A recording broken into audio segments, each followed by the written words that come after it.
In the gentle darkness before dawn, when the world still rests in peaceful slumber, the first stirrings of life begin in the medieval nunnery kitchen. The bells have not yet called the sisters to matins, but already soft footsteps can be heard padding across the cold stone floors of the kitchen quarters.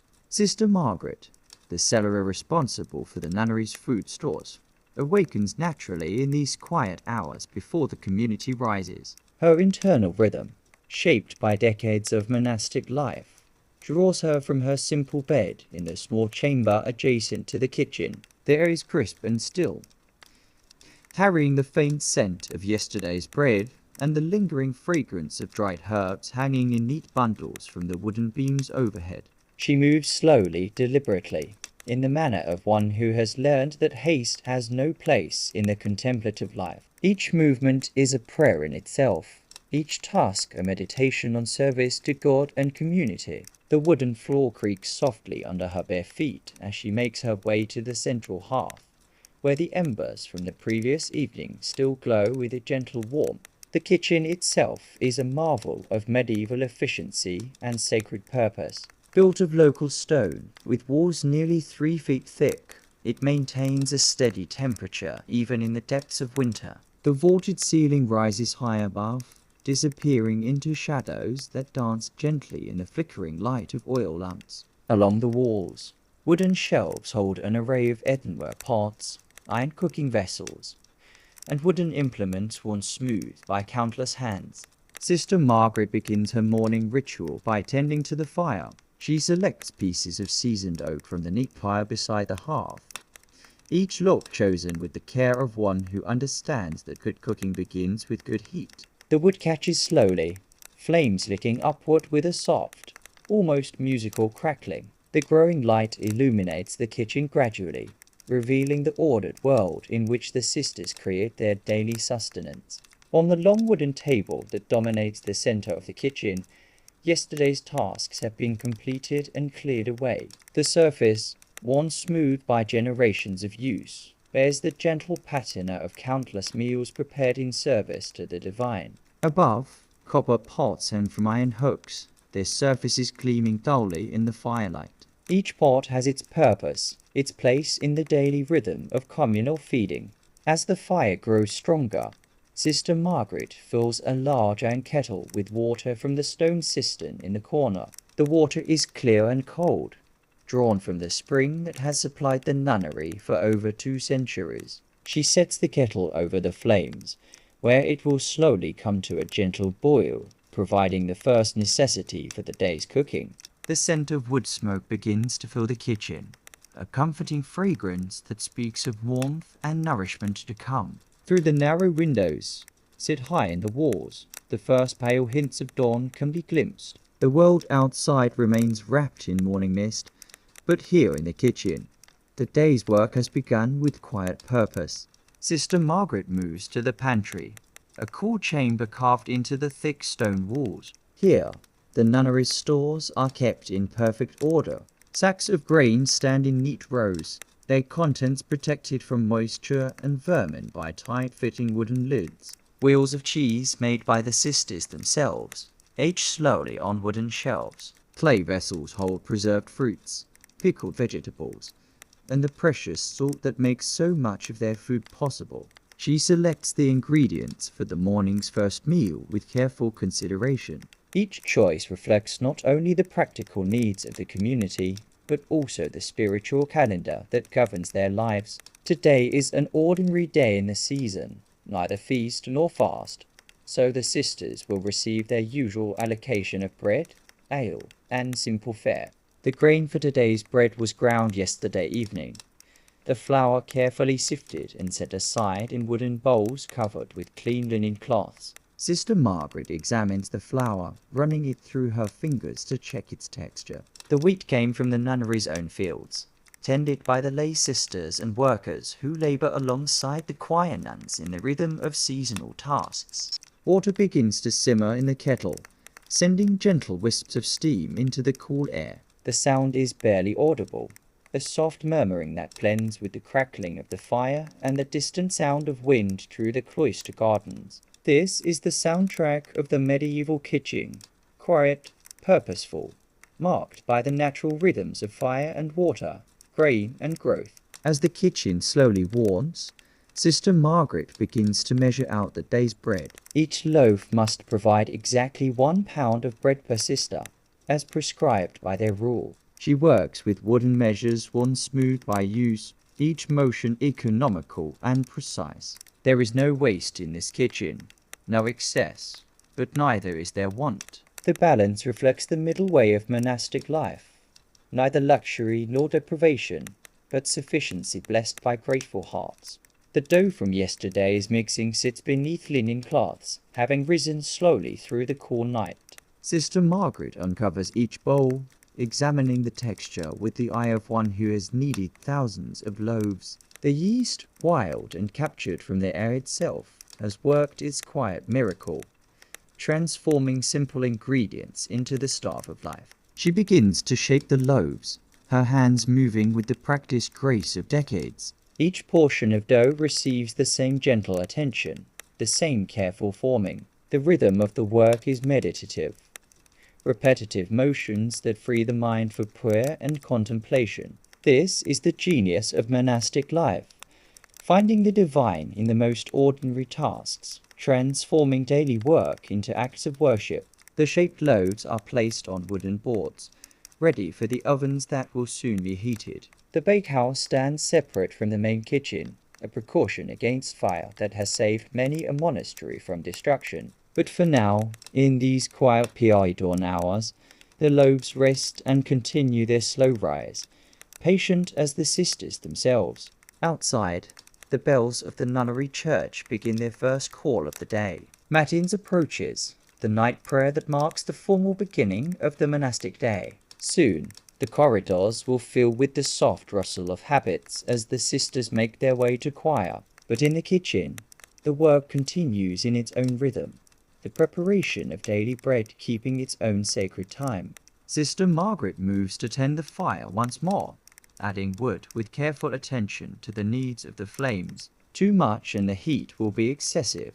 Too little and the gentle warmth needed for the kitchen's work will fade. This balance, this careful attention to the elements, is part of the kitchen sister's craft. She reads the fire as others read books, understanding its needs and moods, its gifts and requirements.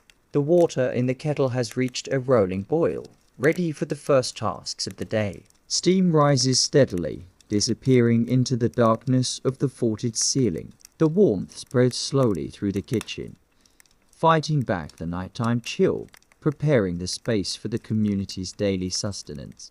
As the bells continue their call, Sister Margaret offers a quiet prayer of thanksgiving for the gift of another day, another opportunity to serve through the humble work of feeding her sisters. The kitchen around her stands ready, a sanctuary of service where the spiritual and physical needs of the community will be met with equal devotion. The bells of matins fade into the morning silence, their last echoes absorbed by the stone walls of the cloister. In the church, 43 sisters have gathered in the choir stalls, their voices joining in the ancient psalms that have marked the hours of monastic life for centuries. But in the kitchen, Sister Margaret continues her quiet work, exempt from this service by the necessity of preparing the community's daily bread. The exemption is not taken lightly. Each sister who misses a canonical hour for the sake of essential work carries the absence as a gentle weight, knowing that service to the community is itself a form of prayer. Sister Margaret's hands continue their rhythmic kneading as she listens to the distant chanting, her heart joining the prayers even as her body tends to more earthly concerns. The fire has settled into a steady glow, its flames dancing with hypnotic regularity. The kitchen has warmed sufficiently for the day's work to begin in earnest. Sister Margaret moves to the ovens, built into the thick walls of the bakehouse adjacent to the main kitchen. These great stone chambers, heated by fires built within them, and then swept clean, will transform the risen dough into the bread that sustains the community. She begins the ritual of heating the ovens, a process that requires both patience and skill. Dry wood, carefully seasoned and stored, is arranged within the oven chambers. The fire must burn hot and clean, filling the stone chambers with intense heat that will slowly be absorbed by the walls themselves. This is not the quick cooking of a modern kitchen, but a slow process that works in harmony with the natural properties of stone and flame. As the ovens heat, the scent of burning wood fills the bakehouse. It is a clean, honest smell, speaking of forests and seasons, of the cycle of growth and harvest that underlies all monastic life. The sisters' calendar is shaped not only by the feasts and fasts of the church year, but by the deeper rhythms of planting and reaping, of summer abundance and winter preservation. While the ovens warm, Sister Margaret turns her attention to the preparation of the morning meal. The community will gather in the refectory after the service of prime, and simple fare must be ready. Today, as on most mornings, the meal will consist of bread, ale, and perhaps a portion of cheese or preserved fruit. The simplicity is intentional, reflecting the monastic commitment to moderation in all things. She moves to the dairy, a cool chamber where the products of the nunnery's small herd are stored. The sisters keep a few cows, tended by the lay workers who handle the heavier agricultural tasks. The milk these animals provide is transformed into cheese and butter through the patient work of Sister Catherine, whose gift for dairy work has fed the community for nearly 20 years. The cheeses vary with the seasons, reflecting the changing richness of the pastures where the cows graze. Summer cheeses are creamy and mild, made when the grass is lush and the milk flows freely. Winter cheeses are harder, aged through the warmer months and stored for the time when fresh milk becomes scarce. Each wheel represents months of careful tending, from the first stirring of the milk to the final aging in the cool stone chambers. Sister Margaret selects a wheel of autumn cheese, its rind marked with the careful notations that track its age and readiness. She cuts portions with a sharp knife, each slice measured to provide exactly what each sister needs and no more. The cheese is firm and golden, with the complex flavor that comes only from milk produced by animals grazing on the herb-rich pastures surrounding the nunnery. The bread dough has completed its final rise, the loaves now ready for the heated ovens. Sister Margaret checks the oven temperature by holding her hand inside the chamber, judging the heat by its feel against her skin. This ancient technique, passed down through generations of bakers, is more reliable than any instrument. When the heat is perfectly balanced, neither too fierce nor too gentle, she begins to load the loaves. Each loaf is placed with care, positioned to receive the even heat that will transform it from dough to bread. The stone floor of the oven, heated by the fires that have burned within it, radiates warmth upward, while the stone walls and ceiling provide a gentle, encompassing heat. This is the secret of the monastery oven, its ability to bake with the patient, even heat that only stone can provide. As the loaves begin to bake, the most beautiful fragrance in the world begins to fill the bakehouse. It is the smell of transformation, of simple ingredients becoming sustenance through the alchemy of heat and time. The crust begins to form, protecting the soft interior while allowing the bread to continue its subtle cooking. The process cannot be hurried. Each loaf must have its full time in the oven's embrace. Sister Margaret uses this waiting time to prepare the ale that will accompany the morning meal. The nunnery brews its own beer, a necessity in an age when water cannot always be trusted. The brewing is overseen by Sister Agnes, whose understanding of yeast and grain rivals that of any secular brewer. The ale is kept in wooden casks in the cool cellars beneath the kitchen, where the steady temperature allows it to develop its gentle strength. She draws the morning's portion into clay jugs, each one providing enough for several sisters. The ale is mild, suitable for consumption at any hour, with the slight sweetness that comes from proper brewing and careful aging. It represents another form of transformation, grain and water becoming nourishment through the patient work of fermentation. The bells begin to ring for prime, the first service of the full day. Soon, the community will gather in the church for the morning prayer. their voices joining in the psalms that have marked this hour for centuries. The sound drifts across the cloister, a gentle reminder of the spiritual framework within which all monastic work takes place. In the refectory, the long wooden tables await the community. Each sister has her designated place, marked by a simple wooden cup and a small knife for cutting bread and cheese. The tables themselves are works of art, carved from oak trees that grew in the monastery's own forests. Their surface is polished by centuries of use and care. Sister Margaret begins to arrange the morning meal on wooden platters. The bread, when it emerges from the ovens, will be placed in wicker baskets, each loaf still warm from its baking. The cheese is arranged on wooden boards, alongside small portions of preserved fruit made from the monastery's orchards. The ale stands ready in its clay jugs, accompanied by the wooden cups from which the sisters will drink. The simplicity of the meal reflects the deep wisdom of monastic life. Food is neither luxury nor deprivation, but sustenance offered with gratitude and received with thankfulness. Each element has been produced by the community's own work, from the grain ground in their mill to the fruit preserved in their kitchens. This self-sufficiency is both practical and spiritual, connecting the sisters directly to the sources of their nourishment. As Prime concludes, the first sisters begin to appear in the refectory. They enter in silence, taking their accustomed places without conversation. The morning meal is eaten in quiet contemplation, accompanied by the reading of a devotional text by one of the younger sisters. The reader's voice fills the space with words of wisdom and encouragement, feeding the spirit as the simple food feeds the body.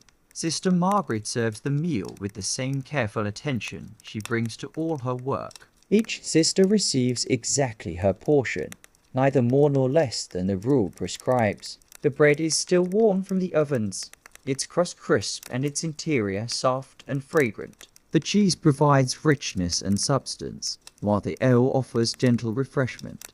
The eating proceeds in peaceful silence, broken only by the sound of the reader's voice and the gentle clink of wooden implements against clay bowls. This is not the hurried consumption of the outside world, but the mindful reception of nourishment, each bite taken with awareness and gratitude. As the meal concludes, the sisters begin the day's work assignments. Some will tend the gardens, others will work in the scriptorium or the infirmary, but several will remain in the kitchen, for the preparation of the main meal of the day requires the coordinated effort of multiple hands. The kitchen, now warmed by the morning's fires and filled with the lingering fragrance of fresh bread, stands ready for the day's greater labors. The ovens remain warm, ready for the baking that will continue throughout the morning. The hearth glows steadily, providing the heat that will cook the vegetables and grains that make up so much of the monastic diet. Sister Margaret surveys her domain with the satisfaction of work well begun. The morning meal has been served, the community fed, and the rhythm of the kitchen day established. Around her, the tools and vessels of her craft stand ready for the greater tasks ahead, each one positioned with the precision that comes from decades of practice. The morning sun climbs higher above the cloister walls, its gentle rays beginning to warm the stone pathways that connect the various buildings of the nunnery. From the kitchen windows, Sister Margaret can see the first sisters making their way to the gardens, their habits rustling softly as they move through the early morning light. The transition from kitchen work to garden work represents one of the beautiful rhythms of monastic life, where the spiritual and practical aspects of existence flow seamlessly together. Sister Catherine, responsible for the herb garden that supplies the kitchen, appears at the kitchen door with her wicker basket already partially filled with the morning's first harvest. Her face bears the gentle contentment of one who has spent the early hours in communion with growing things, her hands still bearing traces of the rich earth that nourishes the monastery's medicinal and culinary plants. The herb garden represents centuries of accumulated wisdom, each plant chosen not only for its culinary properties, but for its ability to heal and comfort. The sisters have maintained detailed records of which herbs grow best in their particular soil and climate, which combinations prove most effective for various ailments, and which preparations bring the greatest benefit to the community's health and nourishment. Sister Catherine sets her basket on the long wooden table, and together she and Sister Margaret examine the morning's harvest. There are bundles of sage, its grey-green leaves still damp with dew, carrying the clean, sharp scent that will flavour the day's cooking. Fresh thyme spreads its tiny leaves in fragrant clusters, while sprigs of rosemary release their piney fragrance at the slightest touch. The parsley is particularly beautiful this morning, its leaves deep green and tender, perfect for the soups and stews that will warm the community through the cooler days ahead. Beside it lie bundles of chives, their hollow stems crisp and fresh, ready to add a gentle onion flavour to the simple dishes that make up the sisters' daily fare. Sister Margaret handles each herb with reverence, understanding that these plants represent far more than mere flavouring. In the medieval world, the line between food and medicine is beautifully blurred, and the kitchen sisters serve as both cooks and healers for their community. A tea brewed from chamomile flowers can soothe a sister's troubled sleep, while a soup enriched with garlic and thyme can ward off the winter ailments that threaten communal health. The sisters move to the larger garden plots, where the vegetables that form the foundation of the monastic diet grow in neat, well-tended rows. The garden reflects the same principles of order and purposefulness that govern all aspects of monastic life. Nothing grows here by accident. Every plant has been chosen, placed, and tended with careful consideration of its contribution to the community's nourishment. The autumn harvest is beginning to reach its peak, and the garden offers its abundance with generous grace. Cabbages sit heavy and solid in their rows, their outer leaves blue-green with morning dew. These hardy vegetables will provide sustenance well into the winter months, either eaten fresh or preserved through the ancient arts of fermentation and storage that the sisters have perfected over generations. Root vegetables burrow deep into the rich soil, their leafy tops giving only hints of the treasures that lie beneath. Carrots, parsnips, and turnips wait patiently for the harvest, their roots sweet with the stored sunshine of the growing season. These vegetables will form the backbone of the winter soups and stews that warm the refectory during the coldest months of the year. Sister Catherine kneels beside a row of leeks, their white stems clean and straight, topped with fans of blue-green leaves. She selects several of the finest specimens, pulling them gently from the earth and brushing away the clinging soil. Leeks are prized in the monastery kitchen for their mild, sweet flavor and their ability to transform simple grain-based dishes into satisfying, nourishing meals.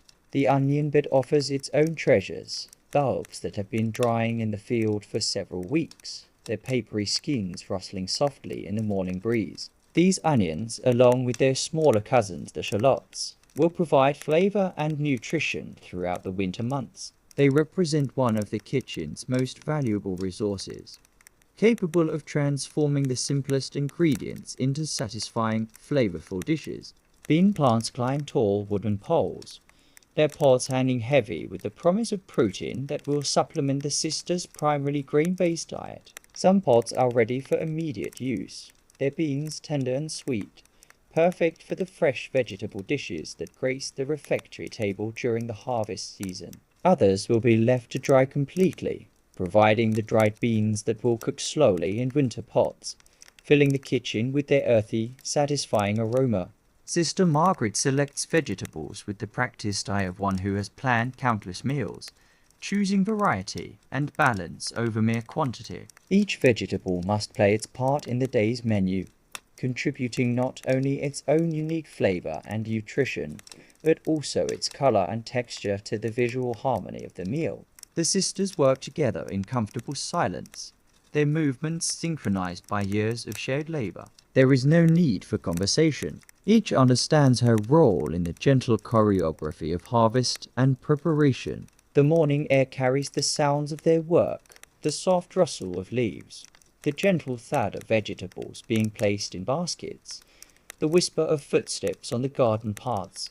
A young novice appears, carrying empty baskets and eager to learn the skills that will serve the community throughout her monastic life. Sister Catherine guides her to a row of late summer squash, teaching her to judge ripeness by the sound the fruit makes when tapped, by the hardness of its skin, by the dryness of its stem. These lessons, passed down through generations of sisters, represent a form of practical wisdom that is as valuable as any book learning.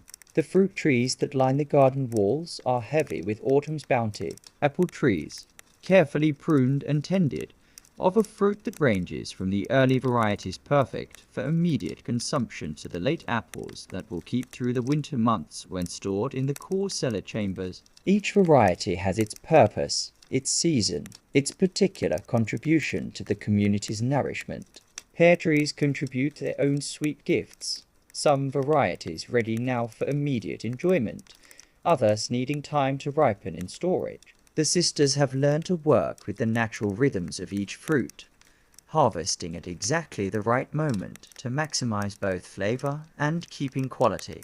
The herb spiral, a masterpiece of medieval garden design, provides a concentrated source of the flavoring plants that transform simple ingredients into satisfying meals. Arranged in ascending tiers, the spiral creates multiple microclimates that allow the sisters to grow a wide variety of herbs in a relatively small space. At the base, where moisture collects, grow the herbs that prefer damper conditions, while the top of the spiral provides the dry, sunny conditions preferred by Mediterranean herbs like lavender and oregano. Sister Margaret and Sister Catherine move through the spiral with practiced efficiency, selecting the herbs that will best complement the day's planned meals. A handful of fresh marjoram will enhance the bean dish planned for the midday meal, while dried oregano will add depth to the simple vegetable broth that often accompanies the evening's lighter fare. The morning's harvest fills several large baskets, a testament to the garden's abundance and the sisters' skill in coaxing the maximum yield from their carefully tended plots. Each basket represents hours of patient labor, from the initial preparation of the soil in early spring through the countless days of weeding, watering, and tending that have brought the plants to this moment of harvest. As they return to the kitchen, the sisters carry more than mere vegetables and herbs. They bear the fruits of their partnership with the natural world, the result of working in harmony with the seasons and the soil, the rain and the sun. This partnership reflects the deeper spiritual truth at the heart of monastic life, that all good things come from divine providence, and that human labor serves merely to cooperate with the generous abundance that flows from the Creator's love.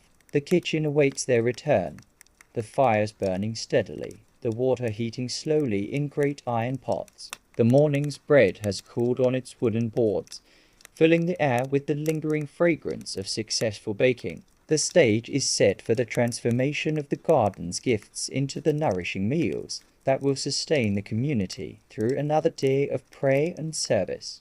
Sister Margaret surveys the morning's harvest with deep satisfaction, knowing that each vegetable, each herb, each fruit represents not merely an ingredient, but a gift to be received with gratitude and transformed with love into sustenance for her sisters in Christ. The kitchen now hums with quiet activity as the morning's harvest is transformed into the components of the day's meals. Sister Margaret and her assistants move with the practiced grace of those who have found rhythm in routine, each motion purposeful and precise. The long wooden table, worn smooth by generations of use, becomes the stage for the careful choreography of medieval cooking. Sister Catherine begins the delicate process of cleaning the vegetables, each one receiving the attention it deserves. The leeks, with their layers of leaves that can harbor soil and grit, are split lengthwise and held under the gentle stream of water that flows from the kitchen stone spout, fed by the same spring that supplies the entire nunnery.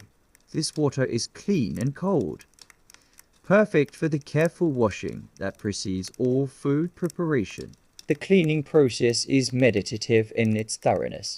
Each leaf is examined, each root vegetable scrubbed until its natural skin glows with cleanliness. This attention to detail reflects more than mere hygiene. It represents the monastic understanding that every task, no matter how humble, deserves to be performed with excellence and care. The vegetables are not merely ingredients, but gifts from the Creator, deserving of reverent handling. Sister Agnes, who has joined them after completing her duties in the brewery, takes up the task of preparing the beans that will form the foundation of the midday meal. Yesterday's soaking has left the dried beans plump and ready for cooking, their hard shells softened by a night's immersion in cool water. She examines each bean carefully, discarding any that show signs of damage or decay, ensuring that only the best will feed the community.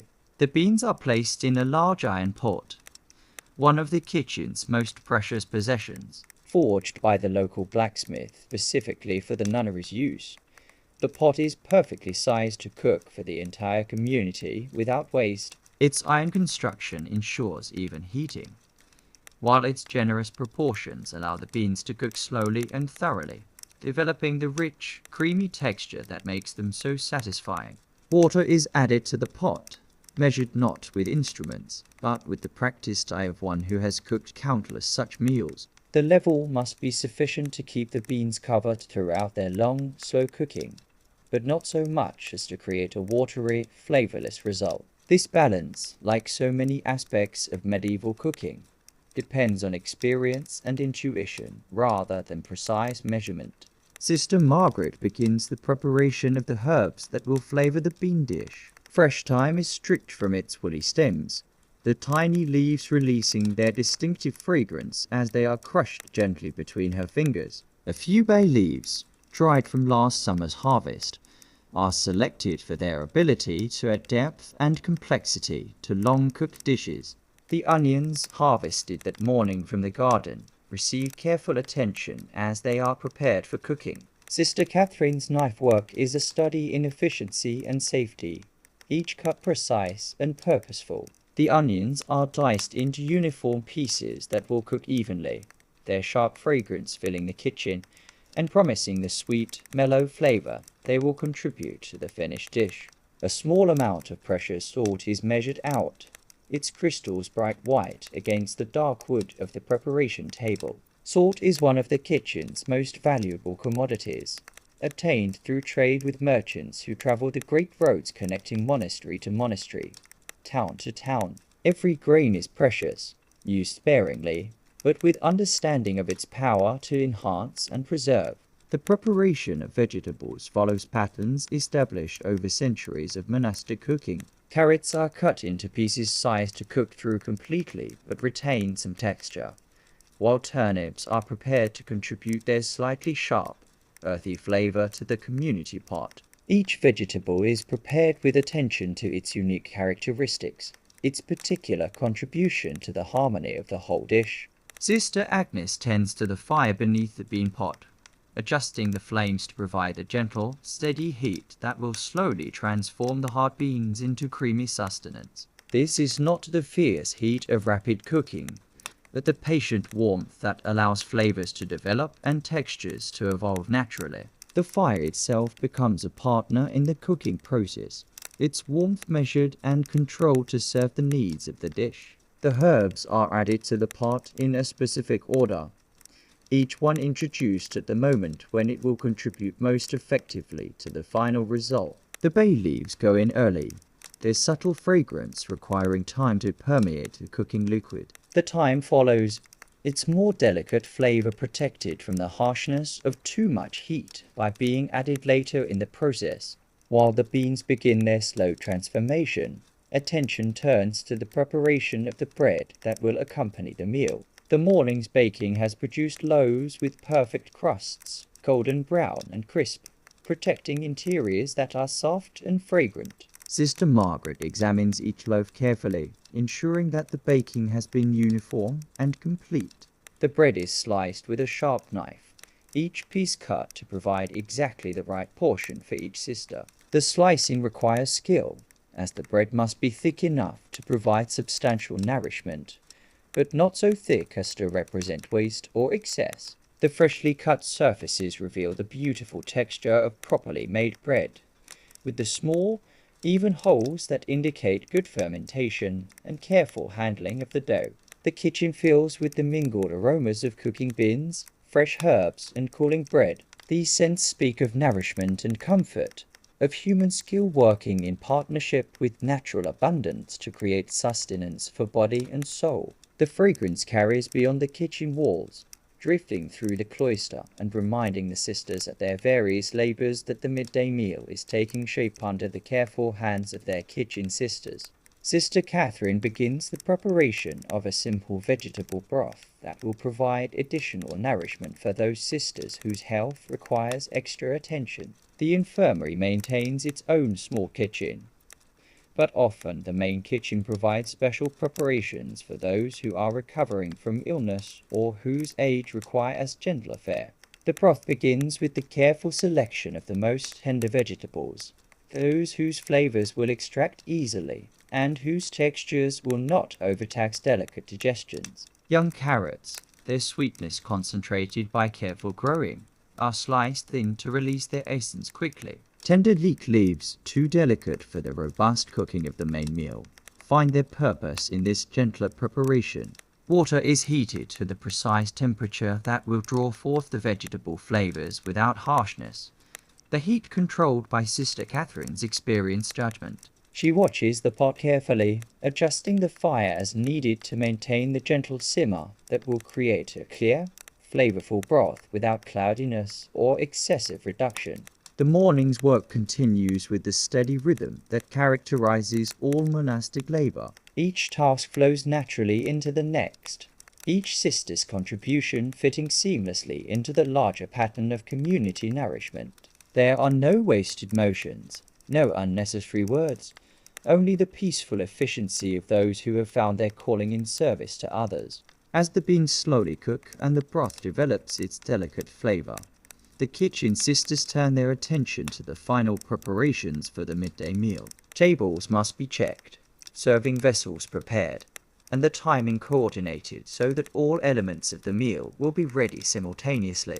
This coordination requires the same attention to detail that governs all aspects of monastic life, the understanding that true service lies in the perfection of small things done with great love. The kitchen stands as a testament to the monastic virtues of patience, skill, and devotion. Every tool has its place, every ingredient its purpose, every moment its proper task. In this ordered world, the simple act of preparing food becomes a form of prayer, a tangible expression of love for the community that gathers 3 times daily to share the fruits of this patient labor. The bells of sect ring across the monastery grounds, their bronze voices calling the community to the 4th service of the day. From the kitchen, Sister Margaret can hear the soft rustle of habits as the sisters make their way through the cloister corridors to the church, their footsteps creating a gentle percussion against the stone floors. The midday service is brief but essential, marking the center point of the monastic day, and preparing the community for the principal meal that follows. In the kitchen, the timing of the bells creates its own rhythm of preparation. The bean dish has been simmering gently for several hours now, the hard kernels transformed into creamy, flavorful morsels that will provide substantial nourishment for the afternoon's work. Sister Agnes lifts the wooden spoon from its resting place beside the hearth and stirs the pot slowly, checking the consistency and seasoning with the practiced attention of one who has cooked thousands of such meals. The beans have absorbed most of their cooking liquid, becoming tender without losing their shape. The onions have dissolved into the mixture, their sharp bite mellowed into sweetness that enhances rather than overwhelms the earthy flavor of the beans themselves. The herbs have contributed their essence to the dish, creating layers of flavor that will satisfy both body and palate without calling attention to themselves through excess or ostentation. Sister Catherine adds a final grinding of black pepper to the bean pot, the precious spice measured out grain by grain from the small wooden box where it is carefully stored. Pepper is one of the kitchen's most valuable seasonings, obtained through the same trade networks that bring salt and other necessities to the monastery. Its warm, sharp bite will enhance the bean's natural flavor while providing the subtle heat that makes simple food satisfying. The refectory stands ready for the community's gathering. The long oak tables, worn smooth by centuries of use, are set with simple wooden bowls and cups. Each sister's place marked by the small personal knife that she uses for cutting bread and cheese. The tables themselves are works of quiet beauty. Their surface is polished not by artificial means, but by the gentle friction of countless meals shared in community. Wooden platters are arranged along the table's centers, ready to receive the day's bread. The morning's baking has cooled to the perfect temperature for eating. The crusts still crisp while the interiors remain soft and fragrant. Each loaf represents hours of careful work, from the initial mixing of the dough through the patient rising and the precise baking that has produced food worthy of the community's gratitude. Sister Margaret moves between kitchen and refectory with quiet efficiency, carrying the clay jugs that will hold the day's ale. The brew is particularly good today, Sister Agnes's latest batch having achieved the perfect balance of strength and mildness that makes it suitable for consumption with the midday meal. The ale represents another form of transformation, grain and water becoming nourishment through the ancient alchemy of fermentation. The vegetable broth intended for the infirmary sisters simmers gently in its own pot, the clear liquid now rich with the essence of carefully selected vegetables. Sister Catherine tastes it with a small wooden spoon, nodding with satisfaction at the delicate flavor that will provide gentle nourishment for those whose health requires special attention. The broth will be carried to the infirmary kitchen, where it will be served to sisters recovering from illness or weakness. As sex concludes, the first sisters begin to appear in the refectory, their faces bearing the peaceful expression of those who have spent the morning in productive labor. They enter in silence, taking their accustomed places without conversation or ceremony. The midday meal is eaten in contemplative quiet, accompanied only by the voice of the designated reader, who will share passages from spiritual texts while the community eats. The beans are ladled into serving bowls, their rich aroma filling the refectory as they are placed on the tables. The dish appears simple, even humble, but it represents the culmination of months of careful work, the planting and tending of the bean plants, the harvest and drying of the crop, the careful storage through the seasons, and finally the patient cooking that has transformed the hard seeds into satisfying nourishment. Bread is broken and shared, each sister receiving her allocated portion with hands that pause briefly in thanksgiving before the meal begins. The gesture is so natural, so integrated into the rhythm of community life, that it requires no conscious thought. Gratitude for daily bread flows as naturally as breathing, as automatic as the gentle movements that bring food to mouth. The ale is poured into individual cups, its golden color catching the light that streams through the refectory's narrow windows. The brew is neither too strong nor too weak, providing refreshment without intoxication, nourishment without excess. Like all aspects of monastic life, it represents the middle way between indulgence and deprivation, the balanced approach that sustains both body and spirit. Sister Margaret takes her own place at the community table, her work in the kitchen complete for this meal. She eats with the same quiet attention that she brings to her cooking, each spoonful received with awareness and gratitude. The beans are perfectly seasoned, their texture satisfying without being heavy, their flavor rich enough to satisfy hunger while remaining simple enough to support contemplation rather than distract from it. The reader's voice fills the refectory with passages from the Desert Fathers, stories of the early monks whose simple lives provided models for all who follow the monastic path. The words speak of contentment with simple fare, of finding abundance not in luxury, but in grateful reception of whatever providence provides. The reading transforms the meal from mere consumption into spiritual nourishment, feeding mind and heart, while the simple food feeds the body.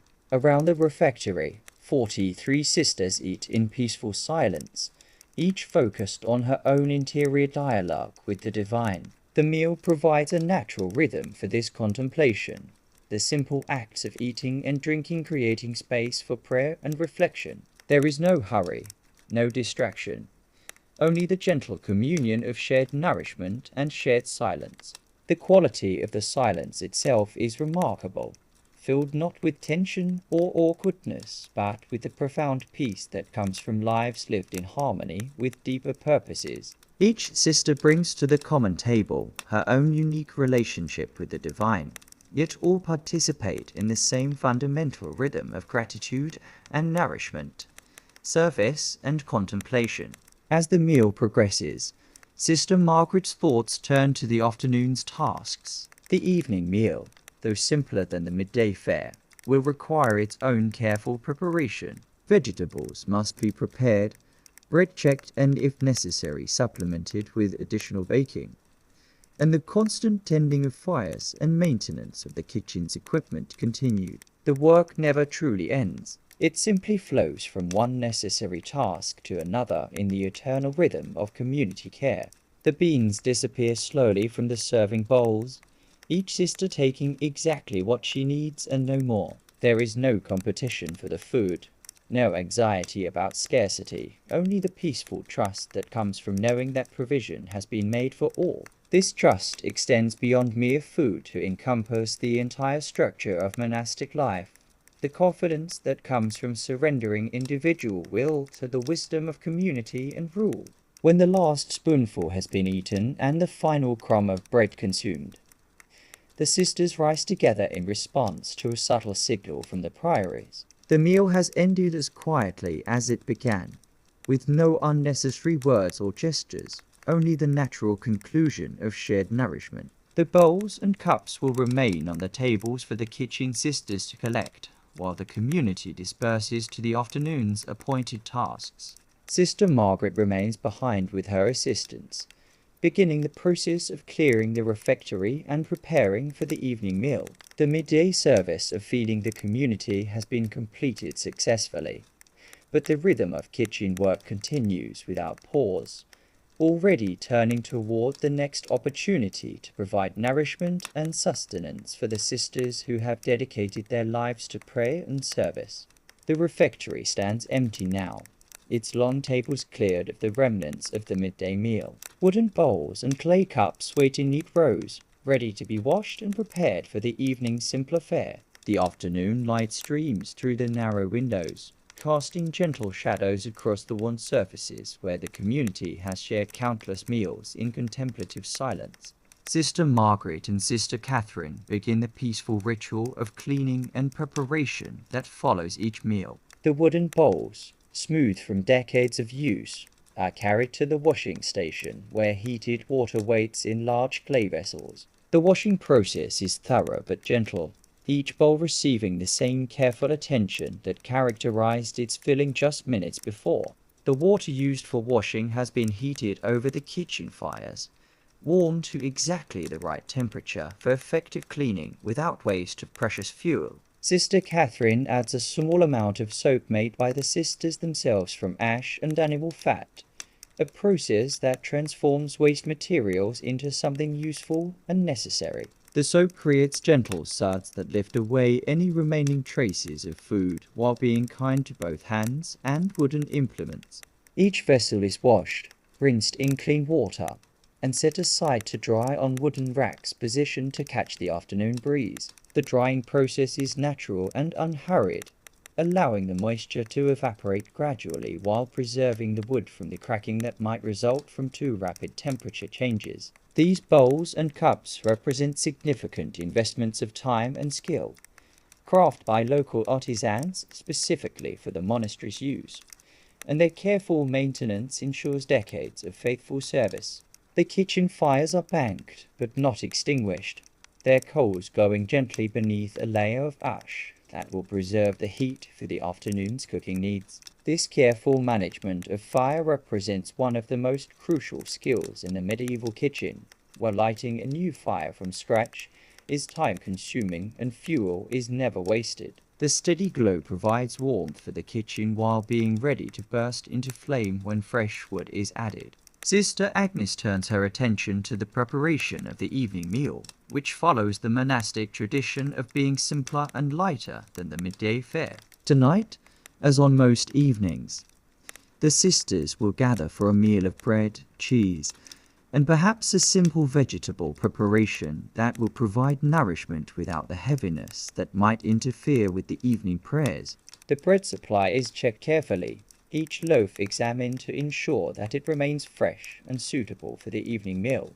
The morning's baking has produced enough bread for both meals, but the afternoon's warmth and the passage of time require constant vigilance to maintain quality. Any loaf that shows signs of staleness will be set aside for other uses, perhaps soaked in milk for a special preparation for the infirmary, or dried completely for the making of breadcrumbs that will extend the usefulness of every grain of flour. The cheese selected for the evening meal comes from wheels that have been aging in the cool storage chambers beneath the kitchen. Sister Catherine descends the narrow stone steps to the cellar, carrying a small oil lamp to illuminate the carefully organized rows of aging cheeses. Each wheel is marked with notations indicating its age and readiness, a system developed over generations to ensure that every cheese is consumed at its peak of flavor and nutrition. The cellar itself is a marvel of medieval engineering, carved from the living rock beneath the monastery and designed to maintain the steady, cool temperature that allows food to be preserved safely for extended periods. The walls sweep slightly with condensation, creating the humid environment that prevents cheeses from drying out while they age. The floor is covered with clean straw that absorbs excess moisture while providing insulation from the stone beneath. Sister Catherine selects a wheel of cheese that has reached perfect maturity, its rind firm and slightly golden, its interior promising the complex flavors that develop only through patient aging. She carries it carefully up the stairs, mindful of the months of careful tending that have brought it to this moment of readiness. Each cheese represents not only the milk from which it was made, but the skill of the sister who transformed that milk and the patience of the community that allowed it to reach perfection. The afternoon's vegetable preparation focuses on the harvest of leafy greens that grow in the monastery's garden beds. Late cabbage, its leaves tender despite the approaching autumn, is selected for a simple preparation that will complement the bread and cheese. The cabbage is cleaned carefully, each leaf examined and prepared with the same attention to detail that characterizes all the kitchen's work. Sister Margaret begins the gentle process of cooking the cabbage, using just enough water to steam the leaves without drowning their natural flavor. A small amount of the precious salt is added to the cooking water, along with a few herbs selected to enhance rather than mask the vegetable's own taste. The cooking proceeds slowly, the leaves gradually wilting and softening while retaining their essential character and nutritional value. The preparation of the evening meal provides an opportunity for the newer members of the kitchen community to practice skills that will serve them throughout their monastic lives. A young sister, recently assigned to kitchen duties, learns the proper way to tend the cooking vegetables, adjusting the heat and timing to achieve the perfect balance of texture and flavor. Her teacher guides her with patient words and gentle demonstration, passing on knowledge that has been accumulated over generations of monastic cooking. The autumn afternoon provides perfect conditions for the slower pace of evening meal preparation. The kitchen, warmed by the day's cooking fires, offers a pleasant refuge from the increasing chill of the outer air. Through the windows, the sisters can see the gardens where other members of the community continue their own appointed tasks, the rhythm of shared labor that ensures all aspects of monastic life are maintained with equal care and attention. Sister Agnes checks the supply of ale for the evening meal, drawing samples from the wooden casks to ensure that the brew remains in perfect condition. The afternoon's warmth can sometimes affect the fermentation process, and constant vigilance is required to maintain the quality that the community expects and deserves. Today's sample proves excellent, the ale showing no signs of sourness or excessive fermentation that might make it unsuitable for consumption. The kitchen gradually fills with the gentle aromas of evening preparation, the sweet scent of steaming cabbage, the yeasty fragrance of bread, the complex bouquet of aging cheese. These smells speak of abundance and care, of human skill working in partnership with natural processes to create nourishment for both body and spirit. They drift through the monastery buildings, reaching sisters at prayer in the church and sisters at work in the gardens, workshops, and scriptorium. As the afternoon progresses toward evening, the kitchen sisters begin the final preparations for the community's gathering. The refectory tables, cleaned and dried from the midday meal, are prepared once again with simple wooden bowls and cups. The evening meal requires fewer serving vessels than the more substantial midday fare, but the same care and attention go into every aspect of the preparation. The cheese is cut into portions sized exactly for the community's needs, each piece measured not with instruments, but with the practiced eye of those who have served countless such meals. The cutting requires skill to ensure that every sister receives her fair portion, while minimizing waste and maximizing the visual appeal of the simple fare. The cheese reveals its perfect texture as it is cut, promising the rich, complex flavors that will complement the evening's bread. Wooden platters are prepared to hold the bread, each loaf positioned to allow easy access while maintaining the visual harmony that makes even simple food appealing to the eye. The bread itself remains in excellent condition, its crust still crisp and its interior soft and fragrant from the morning's careful baking. The afternoon's warmth has, if anything, improved its texture, allowing the flavors to develop and mature. The steamed cabbage is tested for doneness, Sister Margaret's experienced touch determining that the leaves have reached the perfect balance of tenderness and substance. The vegetable retains its bright color and firm texture while being soft enough to eat easily, the brief cooking having concentrated its natural flavors without overwhelming them with excessive seasoning or lengthy preparation. As the bells prepare to ring for Vespers, the evening meal stands ready to nourish the community once again. Simple fare prepared with the same devotion and skill that characterizes all aspects of monastic life. The bronze bells of Vespers begin their measured tolling, their voices carrying across the monastery grounds as the sun begins its descent toward the western horizon. The sound drifts through the kitchen windows, where the final preparations for the evening meal are reaching completion. Sister Margaret pauses in her work to listen to the familiar cadence, her heart joining in the prayer even as her hands continue their careful arrangement of the simple fare that will soon nourish the community. The kitchen sisters have developed their own rhythm around the canonical hours, their work flowing seamlessly between the demands of food preparation and the call to communal prayer. Unlike the morning hours, when the urgency of baking required exemption from some services, the evening meal's simpler requirements allow for greater participation in the liturgical life of the community. The gentle cooking of vegetables and the careful arrangement of bread and cheese can be interrupted safely for the worship that forms the heart of monastic existence. Sister Catherine wipes her hands on her apron and joins the stream of sisters making their way through the cloister corridors to the church. The kitchen is left in the capable hands of Sister Agnes, who will monitor the final stages of the cabbage preparation while her sisters join their voices in the ancient psalms that mark the day's close. This division of labor ensures that both the spiritual and physical needs of the community are met without compromise or neglect. The church fills gradually with the soft rustle of habits and the quiet footsteps of sisters taking their assigned places in the choir stalls. The evening light, filtered through the narrow windows, casts long shadows across the stone floor and illuminates the simple wooden crucifix that dominates the altar. The atmosphere is one of peaceful transition, the community gathering to mark the passage from day toward night, from labor toward rest.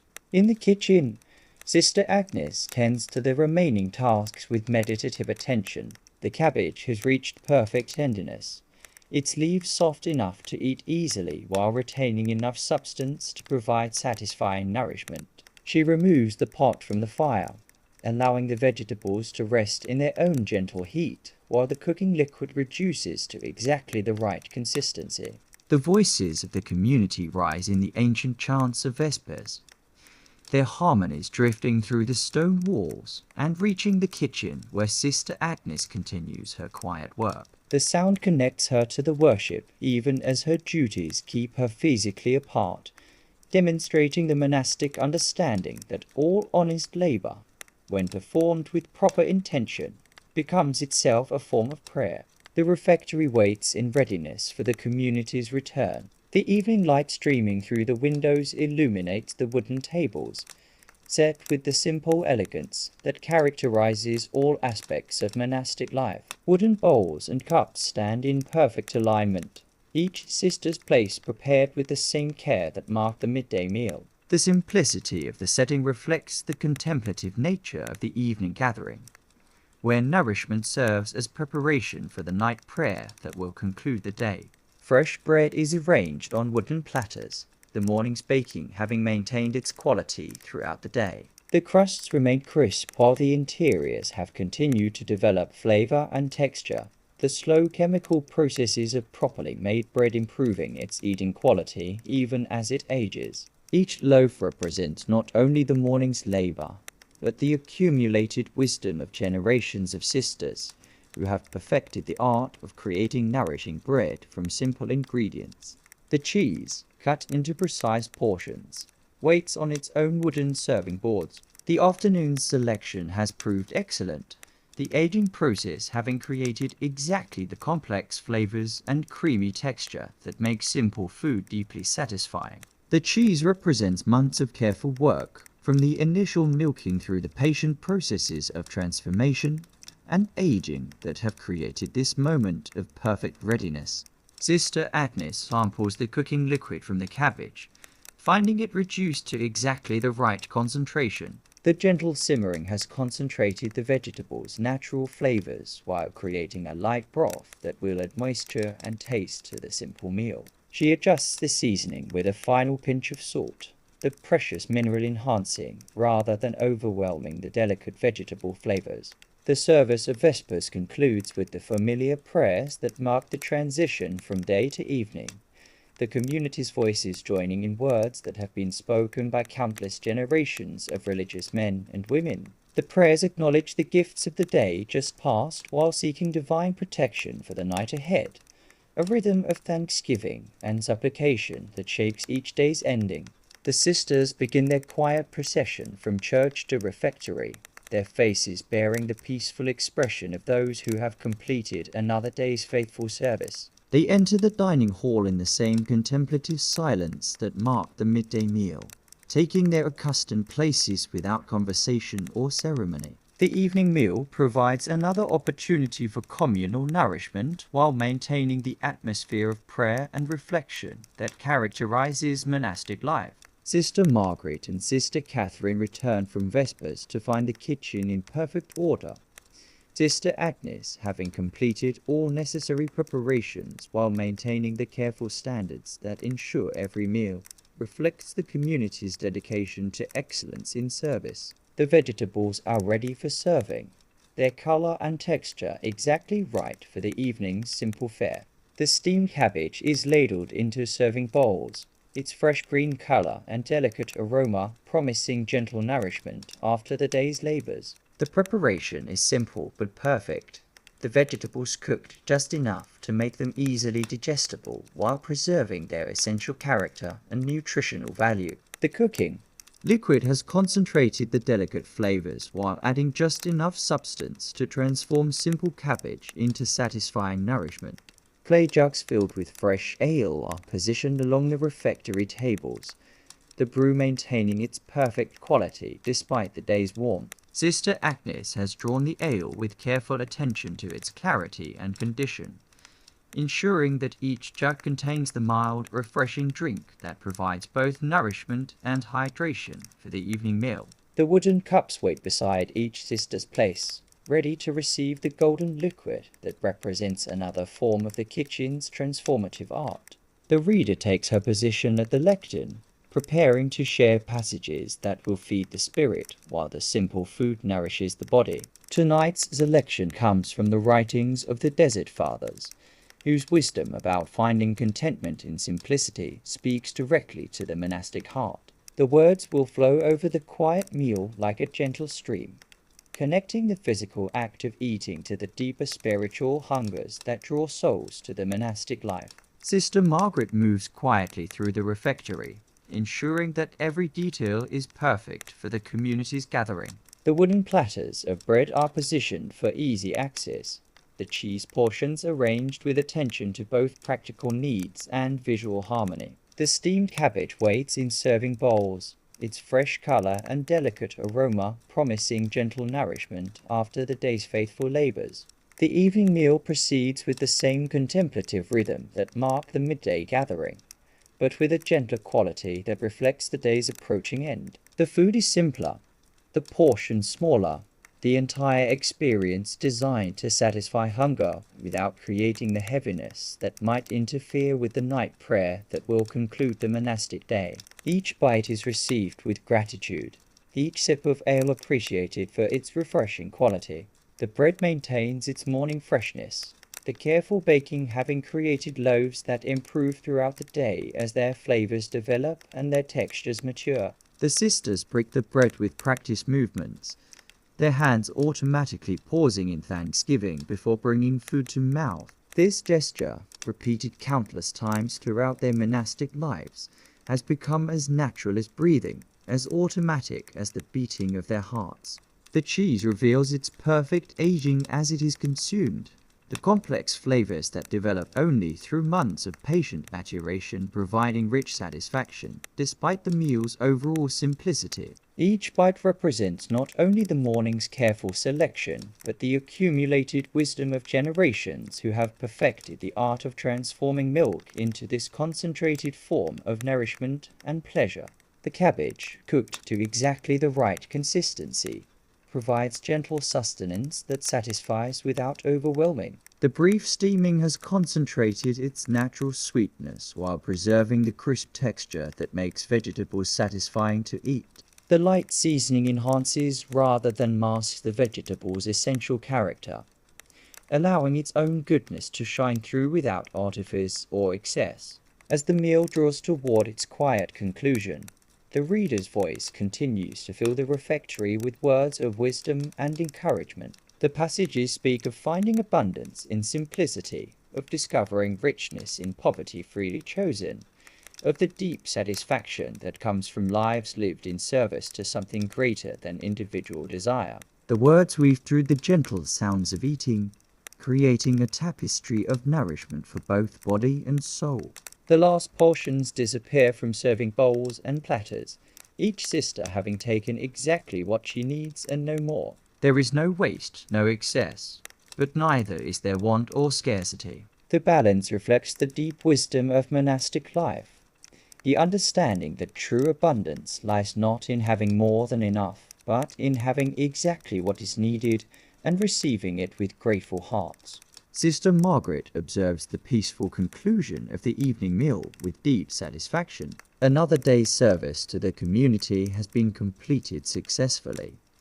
The simple food prepared with love and skill, having provided nourishment for the sisters who will soon gather for the final prayer of the day. The kitchen work continues in its eternal rhythm, already turning toward tomorrow's opportunities for service and sustenance. The gentle sounds of clearing echo softly through the refectory as the sisters finish their evening meal and prepare to depart for Compline, the final service of the monastic day. The reader's voice fades to silence as she closes the book of spiritual instruction, her words having provided nourishment for the soul while the simple fare fed the body. The transition from communal eating to communal prayer follows the natural rhythm that shapes all aspects of monastic life. Sister Margaret and her kitchen assistants remain behind to clear the refectory and prepare the kitchen for its own evening rest. The wooden bowls and clay cups are gathered with the same care that marked their filling, each vessel handled with respect for the service it has provided and will provide again tomorrow. The clearing process follows its own meditative rhythm, each motion purposeful and unhurried, reflecting the monastic understanding that every task, no matter how humble, deserves attention and excellence. The remaining bread is examined carefully and stored in wooden boxes designed to preserve its freshness through the night. Any loaves that show signs of staleness are set aside for tomorrow's use in preparations where texture is less critical than flavor. Nothing is wasted in the monastery kitchen. Even bread past its prime for direct eating will find purpose in puddings for the infirmary or breadcrumbs for extending other dishes. This careful stewardship reflects both practical necessity and spiritual principle, the monastic commitment to receiving gifts with gratitude and using them without waste. The cheese that remains from the evening serving is wrapped in clean linen cloths and returned to the cool storage chambers, where it will continue its slow aging process. Sister Catherine carries each portion with the same attention she brought to its initial selection, understanding that proper storage is as important as proper preparation in maintaining the quality that nourishes the community. The cellar waits, its stone walls maintaining the steady temperature that preserves food safely through the changing seasons. In the church, the community gathers for compline, their voices joining in the ancient prayers that mark the day's end and seek divine protection through the night hours. The service is brief but profound, acknowledging the completion of another day's faithful service, while surrendering the night hours to divine providence. The chanting drifts through the monastery buildings, reaching the kitchen where the cleaning continues in harmony with the distant voices raised in prayer. Sister Agnes tends to the cooking fires, banking the coals carefully to preserve warmth through the night, while ensuring safety from uncontrolled flames. This nightly ritual requires skill and attention, as the fires must be reduced sufficiently to prevent danger while maintaining enough heat to restart easily in the morning. Wood is arranged with precise attention to airflow and combustion, the embers covered with ash in the ancient technique that will keep them alive until dawn. The kitchen gradually settles into its evening configuration, tools cleaned and stored in their designated places, surfaces wiped clean and ready for tomorrow's work. The great wooden table, scarred by generations of chopping and cutting, is scrubbed with coarse salt and warm water until its surface gleams in the lamplight. This table represents the heart of the kitchen's work, and its proper maintenance ensures that it will serve faithfully for decades to come.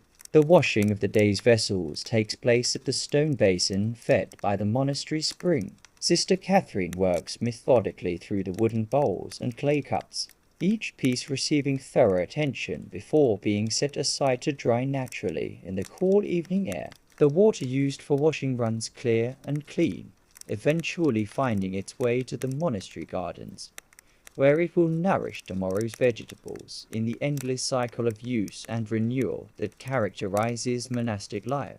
Iron pots and cooking vessels receive special attention, their surfaces cleaned carefully to prevent the rust that could damage these valuable tools. Each pot represents a significant investment of resources and skilled craftsmanship, forged specifically for the monastery's use and designed to last for generations with proper care. Sister Agnes checks each vessel for signs of wear or damage, noting any pieces that may need the attention of the local smith who maintains the community's metal implements.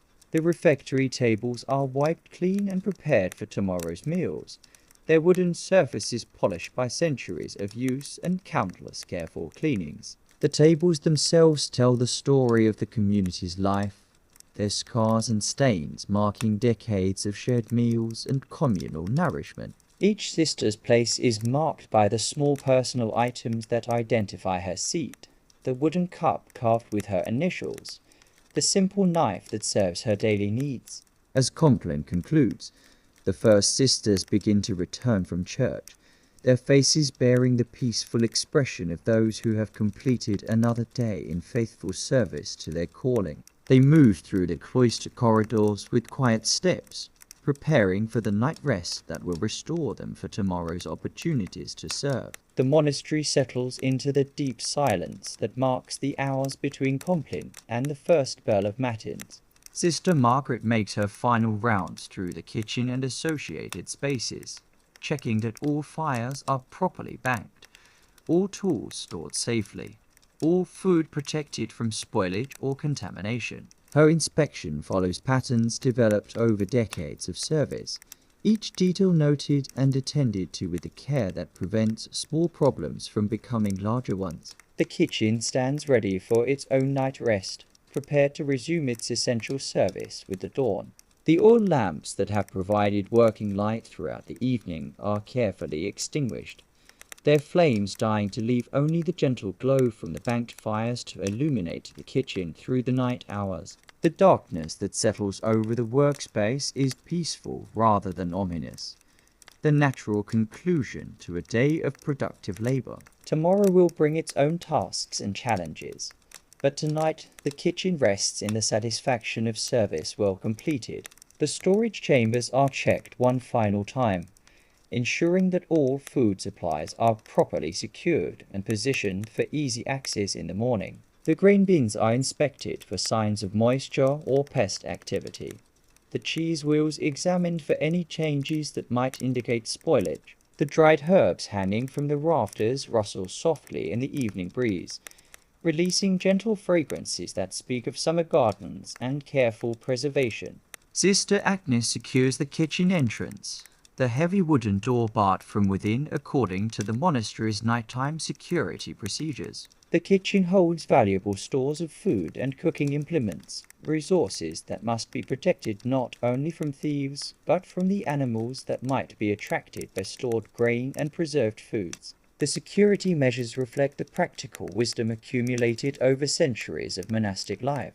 The small chamber adjacent to the kitchen where Sister Margaret sleeps awaits her return, its simple furnishings providing everything necessary for rest without luxury or excess. A narrow bed with a straw mattress and woolen blankets, a wooden chest for personal belongings, a simple prayer desk where she can continue her private devotions. The cell represents the monastic ideal of sufficiency without superfluity, comfort without indulgence. Before retiring, Sister Margaret spends time in private prayer, reviewing the day's work and offering thanksgiving for the opportunity to serve the community through the humble ministry of food preparation. Her prayers acknowledge both the successes and failures of the day, seeking guidance for tomorrow's tasks and grace to perform them with ever greater skill and devotion. This nightly examination of conscience forms part of the spiritual discipline that transforms ordinary work into sacred service. The monastery settles into the profound silence that characterizes the night hours, broken only by the distant sound of wind through the gardens and the soft footsteps of sisters making their way to their own cells. The great silence that extends from Compline to the morning bell creates space for rest and private prayer, allowing the community to recharge both physically and spiritually for another day of faithful service. In the kitchen, the banked fires glow quietly in their hearts, maintaining the warmth that will make morning tasks easier while providing the gentle heat that prevents the stone walls from becoming too cold during the night hours. The coals pulse with their own rhythm, a visual prayer that connects the day's completed work with tomorrow's opportunities for service and nourishment. The herb garden outside the kitchen windows settles into its own night rest, the plants drawing moisture from the cooling air and preparing for another day of growth and abundance. The gardens that supply the kitchen walk in their own cycles of rest and activity, their natural rhythms complementing the human rhythms of prayer and work that structure monastic life. Tomorrow will bring new harvests, new opportunities to transform the earth's gifts into nourishment for the community. Sister Margaret's final thoughts before sleep turn to thanksgiving for the gift of another day spent in service to her sisters in Christ. The work of feeding the community represents far more than mere cooking. It embodies the fundamental Christian virtue of hospitality, the understanding that sharing food is sharing love, that nourishing bodies is participating in the divine work of sustaining life itself. In this spirit of gratitude and purpose, she surrenders herself to sleep, trusting in divine providence to restore her strength for tomorrow's service.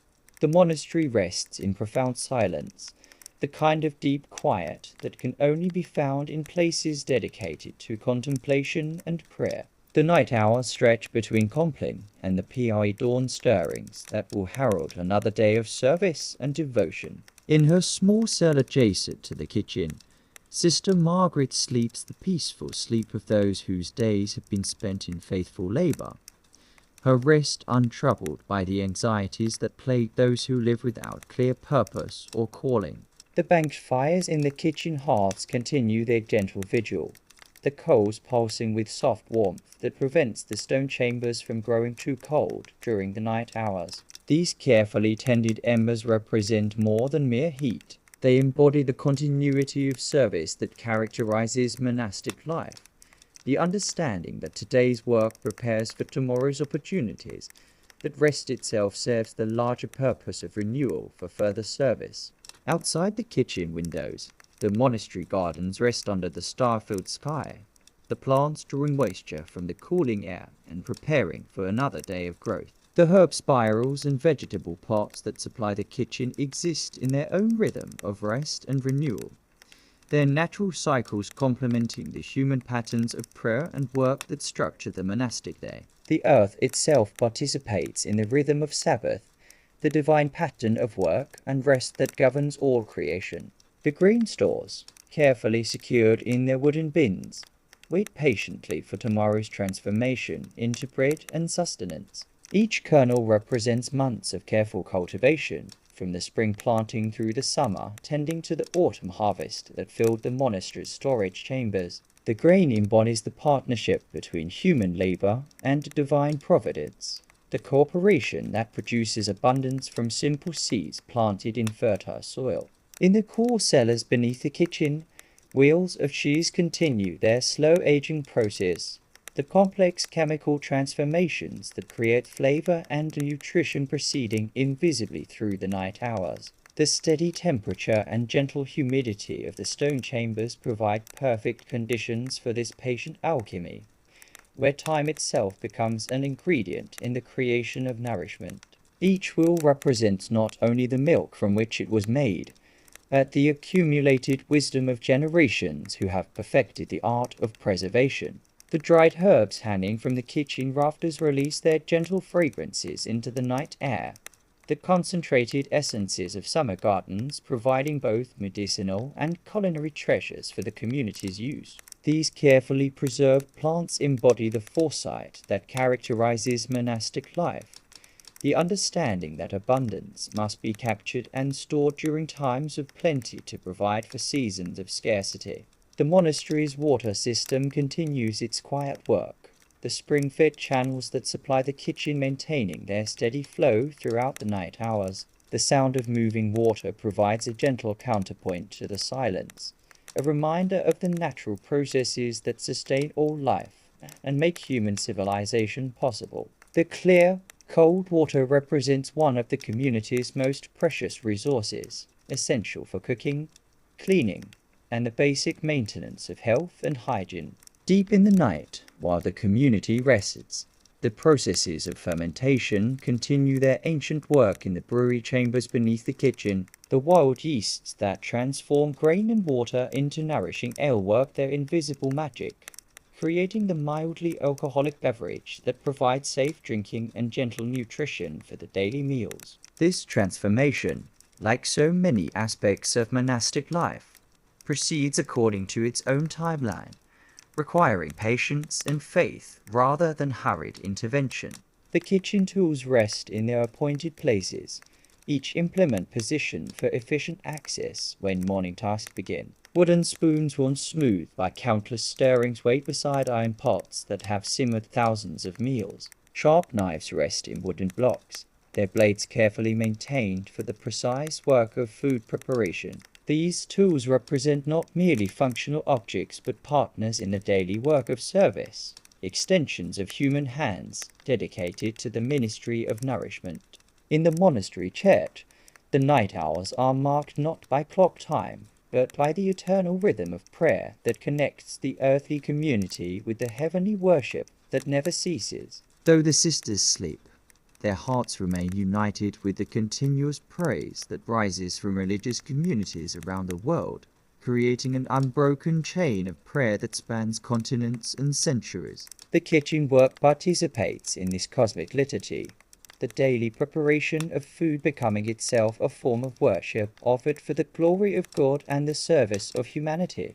The refectory stands ready for tomorrow's gatherings, its long tables cleared and prepared for another day of shared meals and communal nourishment. The wooden surfaces polished by generations of use, reflect the soft starlight that filters through the narrow windows. Each sister's place waits in patient readiness, marked by the simple implements that serve her daily needs. The silence of the empty dining hall speaks of rest, but also of anticipation, the quiet before another day's symphony of service and sustenance. Sister Margaret's sleep is deep and peaceful, her body recovering from the day's labors while her spirit remains connected to the source of all service and strength. Her dreams, when they come, are gentle visions of gardens in bloom, bread rising in warm ovens, and sisters gathering in grateful communion around tables laden with simple fare prepared with love. These nocturnal images reflect not mere memory,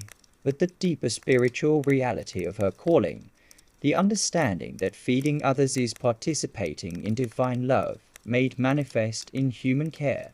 The night air carries subtle fragrances from the monastery gardens, where late-blooming herbs release their essences into the darkness. Lavender and rosemary, sage and thyme contribute their gentle perfumes to the night atmosphere, creating a natural incense that speaks of Earth's abundance and human skill in cultivating and preserving nature's gifts. These scents drift through the kitchen windows, blessing the sleeping spaces with reminders of the beauty and bounty that surround the community's life.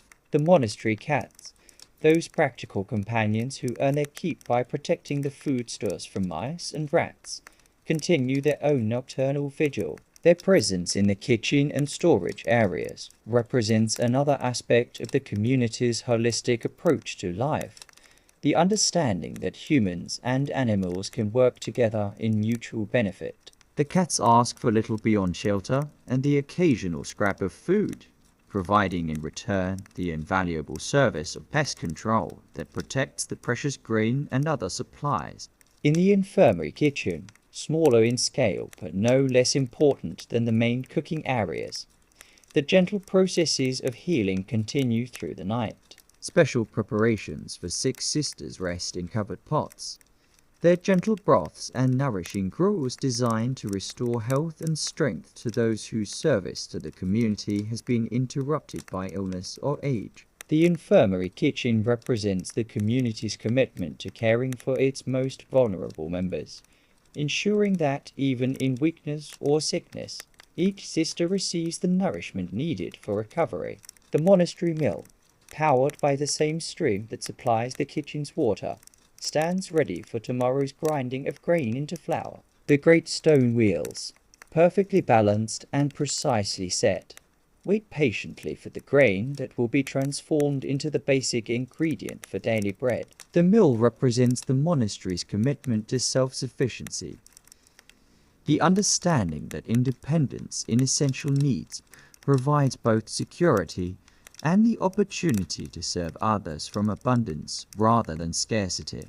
As the night progresses toward dawn, the first subtle changes begin in the eastern sky, though hours remain before the bells will call the community to matins. The darkness slowly lightens to deep blue, then gradually toward the grey that precedes sunrise. These natural rhythms have governed human life for millennia, and the monastic schedule aligns itself with these cosmic patterns, finding in the Earth's own cycles a reflection of the divine order that structures all existence.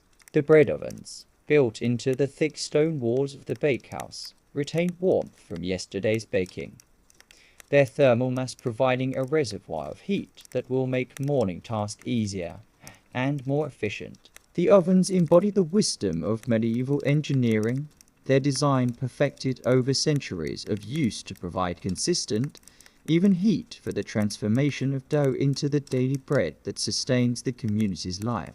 In this deep night silence, the kitchen rests but remains ready, a sanctuary of service preparing for another day's opportunities to transform simple ingredients into nourishment for body and soul. The very stones of the building seem to hold memories of countless meals prepared with love, countless acts of service offered in quiet dedication to the common good. Tomorrow will bring its own tasks and challenges, but tonight the kitchen sleeps in the peace of work well done and service faithfully rendered. In the hour before dawn, while darkness still cloaks the monastery and the first bell of matins remains unrung.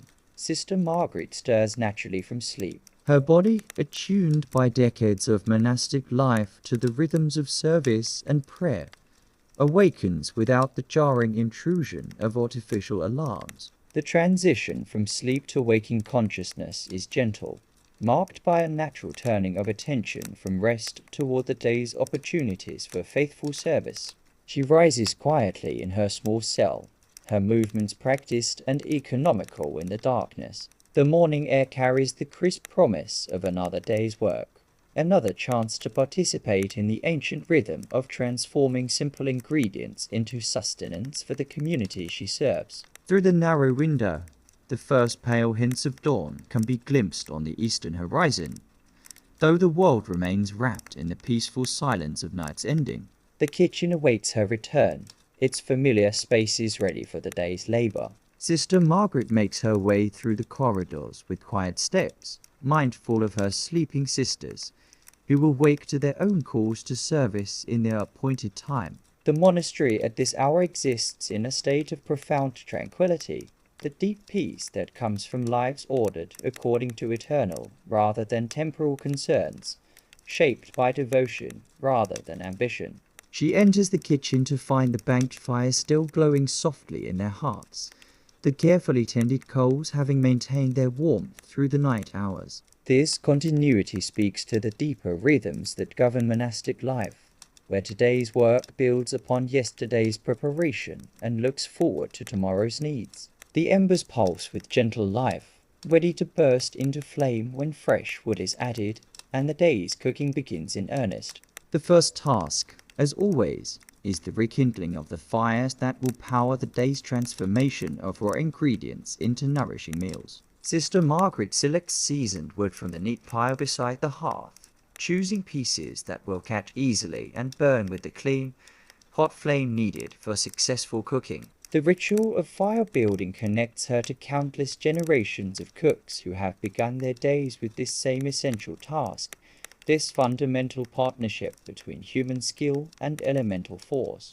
As flames begin to dance upward from the rekindled fire, the kitchen gradually emerges from shadow into the gentle illumination of firelight and oil lamps. The familiar tools and vessels reveal themselves in their appointed places, each one positioned for efficient use in the day's work ahead. The great wooden table, scarred by generations of chopping and preparation, stands ready to receive the morning's ingredients and transform them through patient labor into sustenance for the community. Water is set to heat over the growing flames. The large iron kettle that will provide the foundation for the day's cooking beginning its slow journey toward the gentle boil that makes so much kitchen work possible. The sound of heating water provides a subtle background to the morning's tasks, a quiet reminder of the essential elements that make cooking possible: fire and water, earth and air working together in the service of human nourishment. The bread dough prepared the evening before waits under its linen covering, having continued its slow fermentation through the cool night hours. Sister Margaret examines the risen dough with the practiced eye of one who has shaped thousands of loaves, noting the texture and aroma that indicate successful fermentation. The wild yeasts captured from the air itself have worked their ancient magic, transforming flour and water into the living substance that will become daily bread. She begins the rhythmic work of shaping loaves, her hands moving with the practiced grace that comes from decades of repetition. Each portion of dough receives the same careful attention, the same gentle forming that will create bread worthy of the community's gratitude and capable of sustaining their bodies through another day of prayer and service. The work is meditative in its repetitiveness, freeing the mind for prayer while the hands perform their skilled labor. The shaped loaves are placed on wooden boards to complete their final rising before baking. This last stage of fermentation requires patience and timing, the baker's intuition guiding decisions about temperature and humidity that will determine the quality of the finished bread. Too warm and the dough will rise too quickly, creating bread with poor texture. Too cool and the fermentation will be sluggish, resulting in dense, heavy loaves that fail to provide the light, nourishing bread the community deserves. As the morning progresses toward the first canonical hour, Sister Margaret begins the preparation of the morning meal, simple fare compared to the midday dinner, but prepared with the same attention to quality and nutrition that characterizes all her work. Fresh ale is drawn from the wooden casks where it has aged a perfect mildness, providing safe drinking and gentle nourishment to accompany the morning bread. The cheese selected for breakfast comes from reals that have reached ideal maturity, their aging process having created the complex flavors and creamy textures that transform simple milk into concentrated nourishment. Each wheel represents months of careful work, from the initial milking through the patient processes of transformation and aging that create food worthy of grateful consumption. The kitchen begins to fill with the aromas that mark successful food preparation.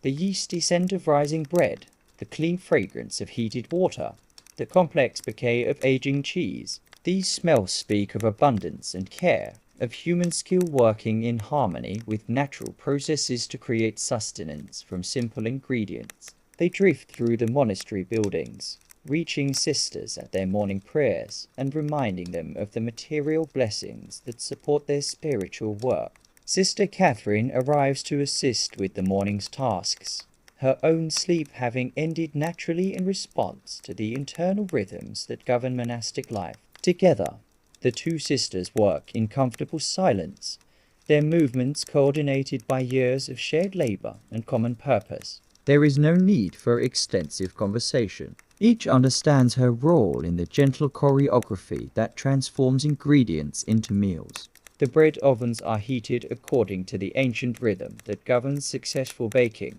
Fires built within the stone chambers to heat the walls and floor to exactly the right temperature for transforming dough into bread. The process cannot be hurried. The stone must absorb sufficient heat to provide the even, gentle baking that creates bread with perfect crust and tender interior. This patience reflects the deeper wisdom of monastic life, the understanding that good things develop in their own time and cannot be forced. As the first bell begins to ring for matins, calling the community to the night prayer that marks the formal beginning of the monastic day, the kitchen sisters continue their quiet work. Their service to the community takes a different form than the choral prayer offered in the church, but it is equally essential, equally offered in love and devotion to God and neighbor.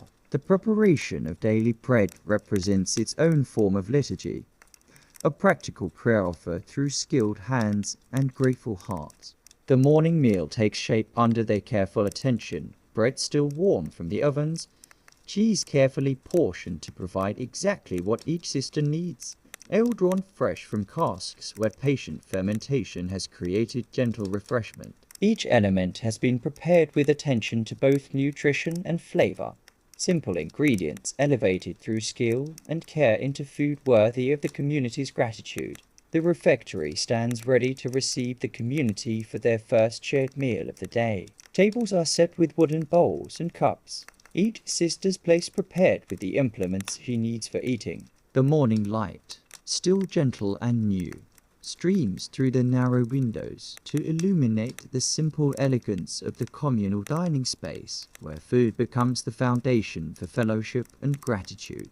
As Matins concludes and the first sisters begin to make their way from church toward the refectory, Sister Margaret surveys the morning's work with quiet satisfaction. Another day's service has begun successfully, the ancient rhythm of feeding the community continuing its eternal cycle of preparation, presentation, and grateful consumption. The work is never finished, never finally complete, but flows from one necessary task to another in the endless ministry of nourishment. The kitchen stands as a testament to the monastic understanding that ordinary work, performed with extraordinary love, becomes itself a form of prayer. Each meal prepared represents an act of service, each loaf shaped an offering of devotion, each fire tended a participation in the divine work of sustaining life. In this kitchen, where simple ingredients become daily sustenance through patient labor and skilled attention, the profound truth of monastic life reveals itself. that love made manifest in service transforms both the server and the served, creating abundance from simplicity and finding the sacred in the utterly ordinary work of feeding those who hunger. The eternal rhythm continues, as it has for centuries and will for centuries to come. The daily transformation of grain into bread, of milk into cheese, of simple ingredients into the nourishment that sustains bodies dedicated to prayer and service. In this kitchen, where medieval sisters have labored in love for generations, the work goes on, a living prayer offered 3 times daily in the form of food prepared with devotion and received with gratitude.